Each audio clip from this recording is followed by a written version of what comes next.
Salut à tous et bienvenue sur Sneak Peek, je suis ravi de vous retrouver pour cette nouvelle vidéo et aujourd'hui, après la Brick After Brick la semaine dernière, un autre événement, la Tropical Pink de l'ami Cactus Jack. Travis Scott arrive sur la chaîne.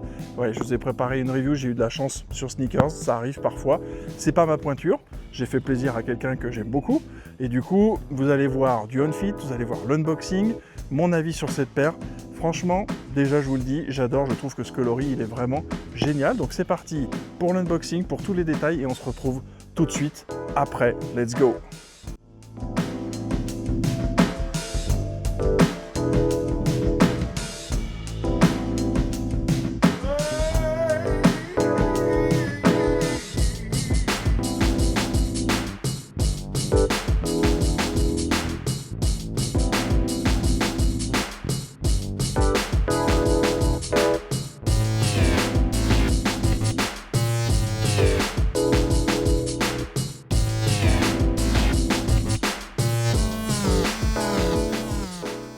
C'est la première fois qu'il y a une Travis Scott sur Sneak Peek, donc je suis vraiment ravi de pouvoir vous proposer cet unboxing avec une boîte classique, j'ai envie de dire d'une certaine manière, adaptée au coloris qu'on a ici en Tropical Pink.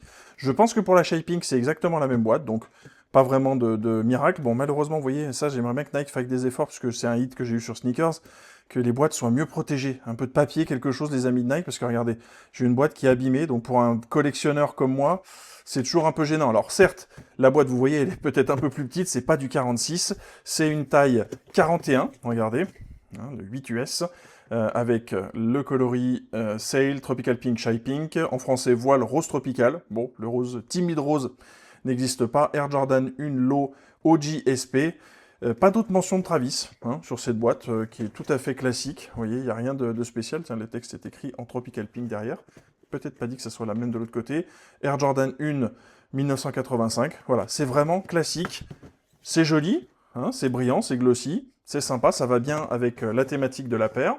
Et ensuite, lorsqu'on ouvre, bah là par contre on tombe sur quelque chose de plus spécifique, le papier Travis Scott classique, mais fait dans les couleurs de cette double collab pour cette fois-ci, Nike Air, Travis, Cactus Jack, et puis bien sûr le Wings logo qui sont un peu partout. Lorsqu'on continue évidemment à ouvrir, on va tomber sur les lacets que j'ai pris le temps avant de vous présenter ces paires de détachés, pour qu'on en parle directement. Un rose un peu plus pétant, le Tropical Pink. Je trouve qu'en termes de contraste, bon, là on a choisi les lacets qui sont pré-lacés au départ, mais je trouve que, franchement, des deux, je choisirais celui-ci sans doute si c'était pour moi. Moi je porte pas de rose, donc c'est vraiment une paire que j'ai prise pour ma chérie. Vous voyez qu'on a donc un double papier, et qu'on arrive donc sur la paire dont on va découvrir les détails tout de suite. Les détails, toujours les détails, et pour le coup là on est servi avec cette Travis Scott, il y en a plein. Bon, il y a un détail qu'on peut pas rater, c'est toujours ce swoosh à l'envers, mais alors pour le coup je trouve que le fait d'avoir une couleur qui contraste fort comme celle-ci, avec le Tropical Pink comme ça qui nous envoie tout de suite un message un peu puissant comme ça sur le côté, atténué on va dire par le reste de l'upper, hein, qui est un cuir blanc, la midsole, et puis bien sûr ce rose qui lui est plus pâle, hein, qui est un peu plus timide, comme son nom, on devrait le traduire en français. Bah, je trouve qu'en fait le coloris est vraiment top. Je vais être très franc, au début lorsque j'ai vu les images, l'autre coloris, hein, Shy Pink tout court, me convenait plus, mais franchement en main et après avoir eu ce hit, je me dis bah, en fait que c'est vraiment le meilleur des deux. Alors, donc le swoosh qui est donc dans ce cuir qui est d'assez bonne qualité, pas hyper épais, hein, je pense qu'il faut être très clair, hein, c'est du vrai cuir, mais qui n'est pas hyper épais, mais qui est joli, avec un peu de grain dessus, vous le voyez, c'est pas mal du tout. On va retrouver un cuir similaire sur toute la partie toe, hein, à l'avant, sur ces parties-là, ici, et puis à l'arrière. On va revoir tout ça juste en détail après.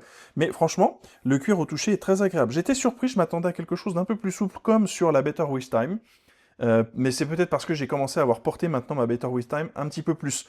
Donc ça serait intéressant, au bout de quelques semaines, de comparer, et j'aurai peut-être l'occasion de le faire, ces deux paires pour voir comment elles vieillissent, même si, et c'est là aussi la grosse différence, c'est que elles sont pas construites tout à fait de la même manière, dans le sens où ici on a un matériau donc, qui est un nubuck, qui a priori est naturel, mais bon c'est difficile à dire vu la manière dont la paire est construite, mais qui du coup offre une construction qui est beaucoup plus rigide que si c'était un cuir. Hein. Franchement, c'est vraiment pas évident de pouvoir voir vraiment si c'est d'abord naturel et si ensuite comment ça va vieillir avec le temps. En tout cas, le contraste de couleur, il est sympa. Tiens, regardez, si on prend une vue du dessus, donc on a d'habitude, hein, c'est juste prélacé, j'ai pris le temps de lasser la chaussure jusqu'en haut, vous voyez que vous avez donc cet avant qui est vraiment très joli. Je trouve que le contraste entre le sail, hein, ce blanc voilé, le blanc tout court, et puis le shy pink, avec la pointe comme ça du swoosh renversé par notre ami Travis, franchement, ça fonctionne vraiment bien. On a l'occasion aussi de voir que, bon, vous voyez, hein, la coupe de cuir,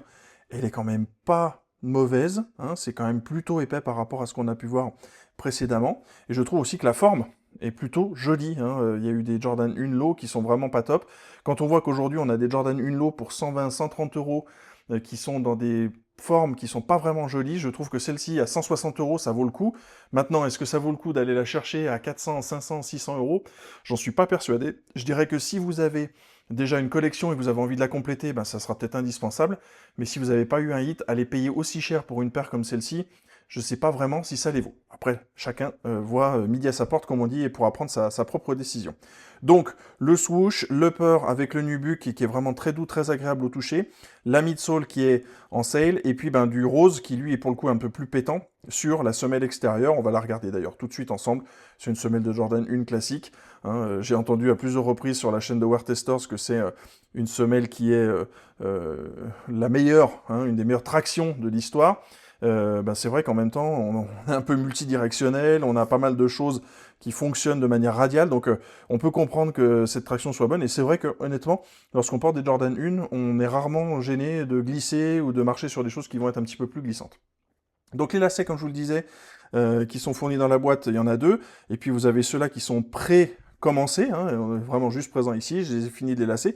Ils ont un toucher un petit peu différent, presque comme s'ils étaient waxed, comme on dit en anglais, donc comme s'ils avaient été cirés très légèrement. Donc je suis pas sûr que ça soit ça, à mon avis c'est plutôt le type de textile qui a été utilisé, le type de coton peut-être qui a été utilisé pour les faire.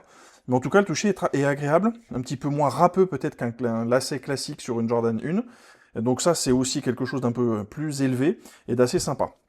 La languette, bah vous voyez on est dans le rose encore, surmontée de l'étiquette classique, mais faite dans les couleurs Nike Air pour cette Air Jordan 1 Travis Scott avec le Tropical Pink. À l'arrière, rien de spécial, c'est que du classique avec les mentions habituelles. Par contre, je prends l'autre pied à l'instant. Ce qui est très sympa, c'est ce petit détail, c'est pas Nike Air, c'est Nike avec un cœur. Et ça, je trouve que c'est vraiment trop sympa. En plus, comme c'est un cadeau pour ma chérie, ben forcément, le fait d'avoir ce petit cœur en plus, c'est vraiment quelque chose de très agréable, très sympa. Une petite touche supplémentaire. Et lorsqu'on on va continuer, on va partir sur l'arrière, on a donc le Wings logo qui est brodé à l'arrière du pied. Donc ça, c'est vraiment très joli. C'est une broderie vraiment d'excellente qualité. Hein. Là, franchement, on peut difficilement faire mieux. On aperçoit vraiment bien le grain du cuir. Ça, c'est cool. Et puis lorsqu'on tourne complètement de l'autre côté, cette fois-ci le swoosh se retrouve dans sa position classique. Mais évidemment, toujours dessous, on a le Cactus Jack qui a été imprimé avant d'avoir le swoosh qui soit cousu. D'ailleurs, on voit que le cuir, hein, c'est vraiment le même. Il est vraiment très joli. Cette couleur Tropical Pink, je pense que Nike devrait l'utiliser sur d'autres paires. Elle est très jolie. Ça peut se marier, à mon avis, avec pas mal de choses. C'est une très bonne idée d'avoir proposé ça. J'en profite pour toujours toucher aux différences, puisque sur l'autre pied, bah ouais, on a le logo de Travis, qui est lui aussi brodé. Un petit peu plus simple du coup, mais c'est vrai que c'est sympa. Si on met côte à côte, on se rend compte tout de suite de la différence. Et puis, bah, à l'intérieur, hein, Cactus Jack, ça ne change pas. Le reste du pied est vraiment le même. Ce sont ces deux petits détails, le petit cœur et le logo Travis à l'arrière qui vont faire la différence. Ah oui, autre point que j'ai oublié, c'est ce qui se passe à l'intérieur du pied. Un Travis qui est écrit à l'envers. On va prendre le temps d'enlever ceci. Donc vous voyez que c'est écrit Travis Scott et il y a un petit cœur. Tiens, je vous le mets dans l'autre sens pour que vous le voyez bien. Ça, c'est sympa. Et donc Travis Scott. Il y a même des mentions, je crois, un petit peu plus loin. Il y a Nike Air également. Et sur l'autre pied, ben, c'est un Jumpman et Cactus Jack qui sont présents. Voilà. Alors, je ne peux pas vous l'enlever parce que la colle est déjà très prise. Hein. Ça, c'est étonnant, c'est rare. Mais en tout cas, c'est le cas cette fois-ci. Et du coup, on ne pourra pas vous montrer la semelle intérieure. C'est une semelle vraiment très basique. Là, pour le coup, sur une collab comme celle-ci, je trouve que ça serait bien que Nike n'hésite pas à proposer des semelles en polyuréthane pour augmenter le confort. Mais franchement, bon, c'est déjà une paire qui est quand même sympa. On est sur un tarif, si on a eu un hit, et il y a eu pas mal de hits, j'ai vu plus sur celle-ci que sur la Shy Pink, c'est quand même intéressant. Et je trouve globalement qu'on a quelque chose qui est réussi par Nike, une paire qui a été maîtrisée. On voit qu'il y a eu déjà quand même un historique de cette version de Jordan 1 Low, Travis Scott. Il y a eu tellement de coloris maintenant que, en fait, ils vont chercher des bonnes combinaisons de couleurs pour pouvoir proposer des sorties qui vont nous intéresser, nous plaire et nous donner envie d'acheter. C'est assez réussi. Elle est sortie sur pas mal de shops, ça c'est bien. Il y a eu des raffles, mais il y a eu aussi beaucoup de backdoor. Et ça, je trouve que c'est dommage. Ça reste mon avis, on en a déjà discuté pas mal sur cette chaîne. En tout cas, voilà pour ce qui est des détails de cette Air Jordan 1 Low. Franchement, dites-moi ce que vous en pensez, mais je trouve que c'est réussi. Franchement, et je trouve vraiment que ce coloris, c'est le coloris en fait à avoir sur les deux. L'autre est plus discret peut-être, mais celui-ci finalement se mariera sans doute avec plus de tenue. Donc que vous soyez un homme, une femme, peu importe, j'ai envie de dire, si vous aimez porter du rose, cette paire, vous pouvez sans aucun problème réussir à la porter et à l'utiliser dans d'autres occasions. Donc vraiment, vraiment une très très belle paire et j'étais ravi de pouvoir vous présenter tout ça en détail. Et c'est parti pour le débrief. Alors, après cette review, vous en pensez quoi de cette Tropical Pink? Franchement, pour moi, c'est une réussite. La Shy Pink un peu plus discrète, la Tropical Pink un peu plus osée, mais finalement, qui va se marier peut-être plus avec d'autres vêtements, d'autres styles aussi. Donc, je dirais que Nike, année après année, avec Jordan et l'ami Travis Scott, réussissent à vraiment proposer une collab qui est solide, qui est vraiment très efficace, avec des petits détails, des nouveautés. Clairement, les petits cœurs, les petits trucs comme ça, c'est vraiment des choses qu'on n'avait pas vues jusqu'à présent et qui permettent de différencier vraiment ce modèle-là et d'offrir un package qui est très sympa, puis qui pour l'été, faut être très clair, va passer. Même si vous allez à un mariage ou un truc comme ça avec ça au pied, bah, c'est génial, c'est génial. Bon, en attendant la prochaine review, il y a quelque chose autour des Kobe qui arrive pour la prochaine. Eh ben, il faut faire comme d'habitude, il faut liker la vidéo, il faut activer les notifications en vous étant abonné, évidemment. Il faut partager le contenu parce que c'est comme ça que ce contenu il sera accessible à de plus en plus de monde. Voilà pour ce qui est de cette Travis Scott Tropical Pink sur Sneak Peek. En attendant la prochaine vidéo, comme d'habitude, je vous dis à bientôt. Bye!